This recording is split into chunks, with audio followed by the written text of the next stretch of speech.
Mati-matian ingin kuasai perbatasan India walaupun bukan milik mereka. Ternyata tentara Cina sampai gunakan taktik licik ini tanpa mengotori tangan sendiri.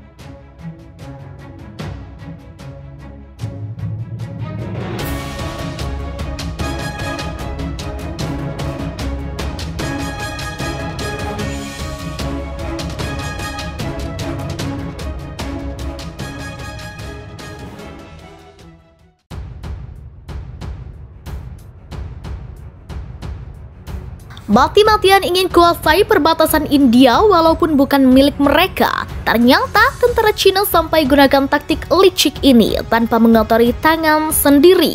Konflik Cina dan India tidak juga mereda. Malahan, akibat dari konflik Cina dan India, area perbatasan India semakin panas. Apa penyebabnya? Dilansir dari express.co.uk pada Selasa 16 November 2021, akar penyebabnya adalah perbatasan yang disengketakan sepanjang 3.440 km yang tidak jelas. Sungai, danau, dan lapisan salju di sepanjang perbatasan berarti garis dapat bergeser. Hal inilah yang membuat para tentara berhadapan di banyak titik dan memicu konfrontasi. Kedua negara juga bersaing untuk membangun infrastruktur di sepanjang perbatasan yang juga dikenal sebagai garis kontrol aktual menurut laporan BBC. Seorang anggota parlemen dari Partai Bharatiya Janata atau BJP yang berkuasa di India, Tapir Gao, mengatakan kepada The Daily Telegraph bahwa China telah membangun rumah di tanah India. China telah menduduki wilayah kami, kata Gao. Mereka telah membangun lebih dari 100 rumah, mengutip sebuah desa baru yang katanya terletak di tepi Sungai Saruchu di distrik Subansiri atas Arunachal Pradesh. Para pejabat percaya China saat ini sedang membangun lebih dari 600 desa seperti itu di sepanjang LAC menurut laporan. Daerah ini terpencil dengan kondisi cuaca yang buruk. Tetapi desa-desa tersebut dikatakan memiliki infrastruktur berkualitas tinggi seperti jalan, air, listrik, dan jaringan komunikasi untuk menarik penduduk baru. Ini adalah taktik baru Cina, di mana setelah mereka membangun desa dengan infrastruktur bagus guna menyuap penduduk setempat dengan rumah dan subsidi. Tujuannya agar mereka mau pindah ke desa-desa yang baru dibangun di wilayah perbatasan yang disengketakan dengan India. Seorang penduduk dari satu desa pertahanan perbatasan yang dikutip oleh Harian Tibet mengatakan bahwa ia menerima berbagai subsidi sebesar 30.000 yuan atau 66 juta rupiah per tahun untuk tinggal di sana. Hal itu menurut think tank Vivekananda International Foundation. Konjek Tenzin, seorang anggota dewan ini di wilayah perbatasan Ladakh India, mengatakan China memikat penduduk setempat dengan memberi mereka fasilitas kehidupan yang lebih baik, sehingga mereka datang untuk tinggal di daerah perbatasan yang disengketakan dan menciptakan pemukiman permanen. Dengan melakukan itu, China merebut tanah kami dan juga mengklaim hak berdaulat atas tanah yang disengketakan. Pandangan serupa juga diamini oleh beberapa warga setempat, bahkan desa-desa itu diduga berperan ganda.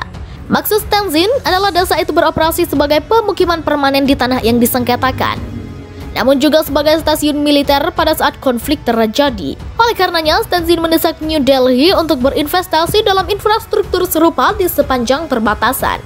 Anehnya, terlepas dari kesaksian dari penduduk lokal dan politisi, pemerintah India menyangkal bahwa China telah membangun di wilayah India. Pemimpin Kongres Oposisi Manish Tiwari mengatakan pemerintah India terlalu menganggap enteng masalah ini.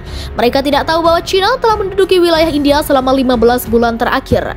Pengamat China Brahma Chelane mengatakan situasi di Himalaya ini semakin mirip dengan Laut Cina Selatan, di mana China telah mendorong kebijakan ekspansionis dan membangun di daerah yang disengketakan. Pembangunan desa dirancang dengan tujuan, yaitu dengan menciptakan pemukiman sipil di daerah perbatasan yang sepi dan tidak berpenghuni yang disengketakan atau diduduki secara paksa olehnya. China berusaha untuk menegaskan haknya di bawah hukum internasional, ungkap Chelane. Dengan kata lain, China telah melakukan tindakan melawan hukum dengan maksud melegitimasi klaim teritorialnya. Menurut laporan, China telah menyediakan 30 miliar yuan atau 66 triliun rupiah untuk desa-desa ini. Pasukan tempur Mayor Jenderal TNI Maruli siap gerak ke perbatasan RDTL. Tentara Nasional Indonesia atau TNI sedang mempersiapkan 1 batalion pasukan tempur dari untuk dikerahkan ke perbatasan negara. Prajurit TNI yang disiapkan adalah pasukan tempurnya Mayor Jenderal TNI Maruli Simanjuntak dari Komando Daerah Militer atau Kodam 9 Udayana, yaitu dari Batalion Infanteri 743 Pradanya Samaptayuda, Berdasarkan informasi yang didapatkan Viva Militer, Senin 15 November 2021, ada sebanyak 500 prajurit TNI yang tergabung dalam Satuan Tugas Pengamanan Perbatasan RI Republik Demokratik Timor Leste. Pasukan ini akan bergerak menjaga perbatasan negara di bawah pimpinan Komandan Ionif 743 PSI, Letnan Kolonel Inf Andi Lulianto. Direncanakan pasukan akan dikerahkan di bulan November 2021 ini dan akan bertugas hingga Agustus 2022. Sejauh ini, segala persiapan terus dimatangkan jelang keberangkatan ke perbatasan kedua negara. Asisten Operasi Panglima TNI, Mayor Jenderal TNI Syafruddin, juga telah memeriksa kesiapan pasukan. Di perbatasan nanti, selain menjaga kedaulatan negara dari ancaman keamanan, prajurit TNI juga dituntut untuk bergerak meringankan beban masyarakat dengan melakukan kegiatan teritorial. Perang Dunia III hanya tinggal sejengkal tangan, China pastikan bakal bawa kiamat jika Australia ikut-ikutan Amerika Serikat untuk bela Taiwan. Konflik yang memanas di Taiwan Kin sepertinya tak bakal segera mendingin. Dikutip Greenhot dari Kompas.com, sebelumnya diketahui China sudah siap melakukan apa saja untuk merebut kembali Taiwan. Amerika Serikat bahkan membuat China marah karena ikut mengganggu kepentingan mereka. Bahkan Amerika Serikat dengan terang-terangan membela dan melindungi Taiwan dari serangan China. Kini, lagi-lagi China telah mengeluarkan peringatan mengerikan kepada Australia dengan menyatakan bahwa serangan berat akan segera terjadi jika pasukan Australia datang untuk membela Taiwan. Mengutip Daily Mail, seorang mantan pejabat China telah mengancam Australia dan AS bahwa itu bergerak untuk melindungi Taiwan dalam konflik militer. Dikutip Greenhot dari Kompas, Victor Gao yang pernah menjadi penerjemah pemimpin komunis Deng Xiaoping dan sekarang menjadi juru bicara pemerintah China, memperingatkan kekuatan Barat untuk tidak ikut campur dalam upaya China untuk mencaplok wilayah yang disengketakan 180 km di lepas pantainya. Mereka yang ingin memblokir penyatuan akan ditakdirkan untuk gagal, kata Gao kepada 60 Minutes. Dia menambahkan jika Australia memutuskan untuk berperang bersama dengan tentara AS dalam upaya menghentikan upaya reunifikasi antara daratan China dan Taiwan China, maka akan terjadi hal terburuk yang dapat diimpikan, yakni perang antara China dan Amerika Serikat. Itu akan segera meningkat di luar kendali dan itu akan menjadi kiamat dan kiamat, tegasnya. Selain itu, Daily Mail juga memberitakan dalam pernyataan keras yang diterbitkan di tabloid China The Global Times pada hari Sabtu, pemimpin redaksi Hu Xijin berterus terang dengan analisnya tentang janji Australia untuk datang membantu Taiwan jika pasukan sekutu AS terlibat dalam konflik. Jika pasukan Australia datang untuk berperang di Selat Taiwan, tidak dapat dibayangkan bahwa China tidak akan melakukan serangan berat terhadap mereka dan fasilitas militer Australia yang mendukung mereka, tweet Xijin. Jadi Australia seharusnya lebih siap berkorban untuk Pulau Taiwan dan AS, tambahnya. Kata-kata tidak menyenangkan itu diyakini terkait dengan pernyataan yang dibuat oleh Menteri Pertahanan Australia, Peter Dutton, pada hari Jumat, di mana ia mengisyaratkan pasukan Australia akan turun tangan dan membantu AS jika Taiwan diserang oleh China.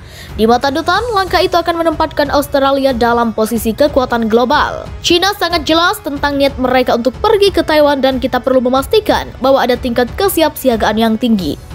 Rasa pencegahan yang lebih besar dengan kemampuan kita, dan saya pikir itulah cara kita menempatkan diri dalam posisi yang aman, yakni posisi kekuatan, katanya kepada The Australian. Profesor Peter Dunn, Ketua Studi Pertahanan dan Direktur Institut Pertahanan dan Keamanan UWA, mengatakan kepada Daily Mail Australia pada bulan Oktober bahwa perang merupakan kemungkinan nyata di kawasan itu dalam 5 atau 6 tahun. Anda tentu tidak bisa mengesampingkan potensi penggunaan kekuatan jika China sampai pada titik di mana mereka pikir mereka dapat mengambil Taiwan dengan paksa, menang dengan sukses, dan mereka berpikir bahwa tekad AS kurang atau tidak akan cukup, mereka dapat didorong untuk mengambil resiko sesuatu yang sangat bodoh, jelas Dan. Dia menambahkan dirinya melihat situasi akan menjadi jauh lebih beresiko dalam beberapa tahun terakhir di bawah kepemimpinan Xi Jinping karena dia menjadi lebih otoriter.